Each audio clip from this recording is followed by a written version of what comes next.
ఎన్నికలకు ముందు ఆంధ్రప్రదేశ్లో కూటమి ప్రభుత్వం అధికారంలోకి రాకముందు అనేక ఆకర్షణీయమైన హామీలను ఇచ్చింది.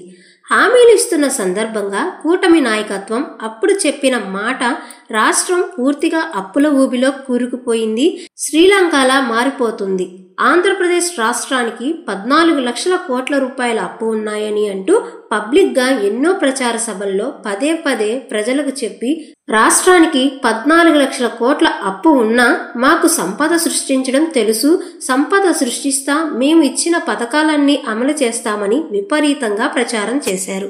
సూపర్ 6 పేరుతో హామీలను ఇచ్చింది.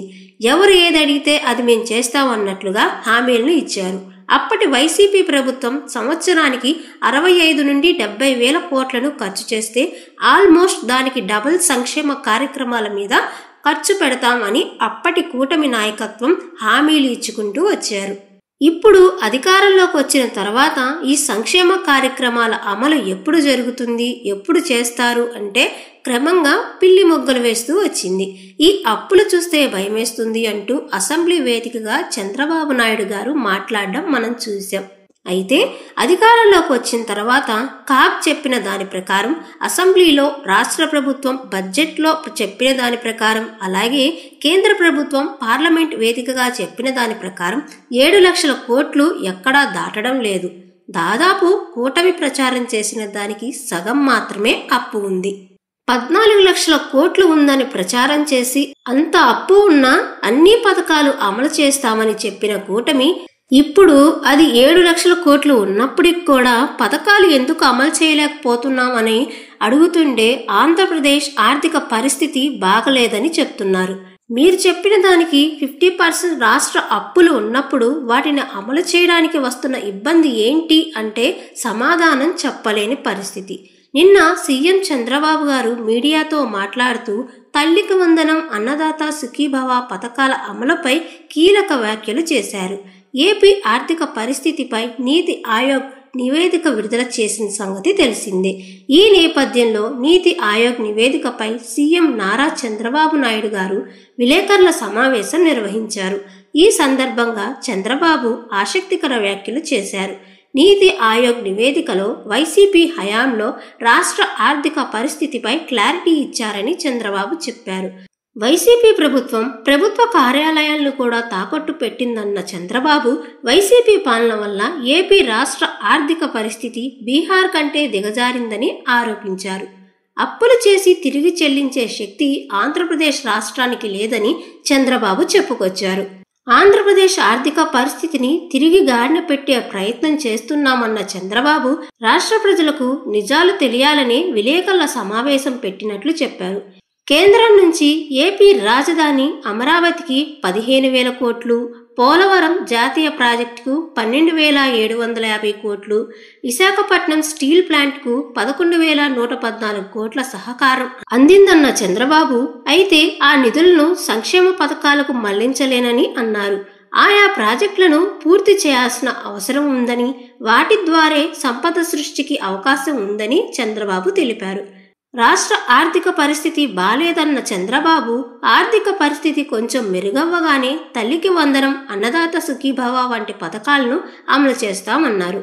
గత 5 ఏళ్లలో ఏపీ ఆర్థిక పరిస్థితి ఘోరంగా దెబ్బతిందన్న చంద్రబాబు అయితే ఆ నష్టంతో తనకు ఏం సంబంధమని సామాన్య ప్రజలు ఆలోచించే అవకాశం ఉందన్నారు. అలా ఆలోచించడంలో తప్పు లేదని, అందుకే మాట తప్పడం ఇష్టం లేక ప్రజలకు నిజాలు చెప్తున్నానని చంద్రబాబు తెలిపారు. ఆర్థిక పరిస్థితి సరిగా లేకుంటే అభివృద్ధి పనులు చేయలేమని, అభివృద్ధి పనుల వల్లే సంపద పెరుగుతుందని చంద్రబాబు చెప్పారు. అయితే అప్పులు చేయడం సరికాదన్న చంద్రబాబు తీర్చగల శక్తి ఉన్నప్పుడే అప్పులు చేయాలన్నారు. దెబ్బతిన్న ఆర్థిక వ్యవస్థను గాడిలో పెట్టడానికి సమయం కావాలని, ఈ విషయాన్ని ప్రజలు అర్థం చేసుకోవాలని చంద్రబాబు కోరారు. అయితే సంక్షేమ పథకాల అమల్లో వెనకడుగు వేసే ప్రసక్తే లేదని స్పష్టం చేశారు. సో అది చంద్రబాబు నాయుడు గారు చెప్తున్నట్లుగా ఆంధ్రప్రదేశ్ రాష్ట్ర ఆర్థిక పరిస్థితి బాలేదు, ఓ మనిషి అనారోగ్యంగా ఉన్నట్లుగా ఆంధ్రప్రదేశ్ రాష్ట్ర ఆర్థిక పరిస్థితి ఉంది, కాబట్టి పథకాలను ఇప్పుడు అమలు చేయలేం, చేస్తాము, కాస్త రాష్ట్ర ఆర్థిక పరిస్థితి మెరుగైన తర్వాత చేస్తామని చెప్తున్నారు. కేంద్ర ప్రభుత్వం నుండి స్టీల్ ప్లాంట్కి, పోలవరానికి, అమరావతికి నిధులు వచ్చాయి. అక్కడ అభివృద్ధి అంతా జరిగిన తర్వాత, దానితో సంపద సృష్టి జరిగిన తర్వాత సంక్షేమ కార్యక్రమాలను అమలు చేస్తామని చెప్పుకొచ్చారు.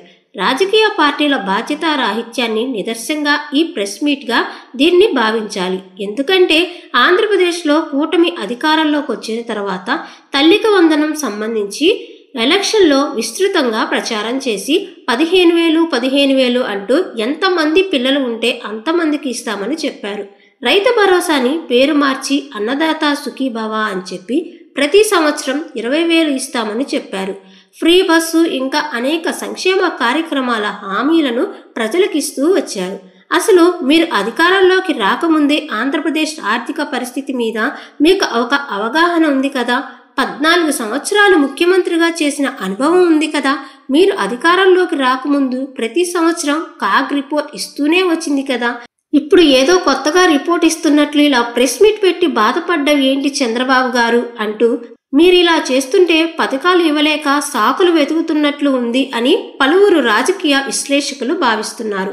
తల్లికి వందనం 15,000, అన్నదాత సుఖీభవ 20,000 డిసెంబర్ చివరికి గాని జనవరిలో గాని ఇస్తారని అందరూ భావించారు. ఇప్పుడు మీరు పెట్టిన ఈ ప్రెస్ మీట్ ఎలా ఉంది అంటే, మా దగ్గర డబ్బులు లేవు, పథకాలు అమలు చేయలేం, ఎప్పుడో డబ్బులు ఉంటే ఇస్తాం లేకపోతే లేదు అన్న తీరుగా ఉంది. కేవలం మేం పెన్షన్ తప్ప ఇంకేం ఇవ్వలేమని కూటమి ప్రభుత్వం చేతులు ఎత్తేసినట్లుగా దీన్ని భావించాలి. మిమ్మల్ని నమ్మి మీరు ఇస్తామన్న సంక్షేమ పథకాలను నమ్మి ఓట్లు వేసిన ప్రజలను చీటింగ్ చేసినట్లే అవుతుంది అని పలువురు విశ్లేషకులు భావిస్తున్నారు. చంద్రబాబు గారు ముఖ్యమంత్రిగా చేసిన గత 3 సార్లు ఎప్పుడూ కొత్తగా ఇచ్చిన సంక్షేమ హామీలను అమలు చేసిన దాఖలాలు లేవు. ఇప్పుడు కూడా అదే రిపీట్ అవుతుందని ఏపీ ప్రజలు ఇప్పటికే ఫిక్స్ అయిపోయారు. ఎవరు బయటపడకపోయినా కారణం అసలే మరో 4 సంవత్సరాలు ఎలా అయినా భరించాలి. ఏమైనా చెప్తే వచ్చే ఆ 1-2 పథకాలు కూడా ఆపేస్తారని ప్రజలు భయాందోళనలో ఉన్నారు. అందుకే ప్రజలు సైలెంట్గా ఎవరి పని వారు చేసుకుంటున్నారు. సో ఇది ఫ్రెండ్స్ ఇవాల్టి వీడియో. ఈ వీడియో మీకు నచ్చితే ఒక లైక్ చేసి అలా విధంగా ఈ వీడియోపై మీ అభిప్రాయాన్ని తప్పకుండా కామెంట్ చేయండి.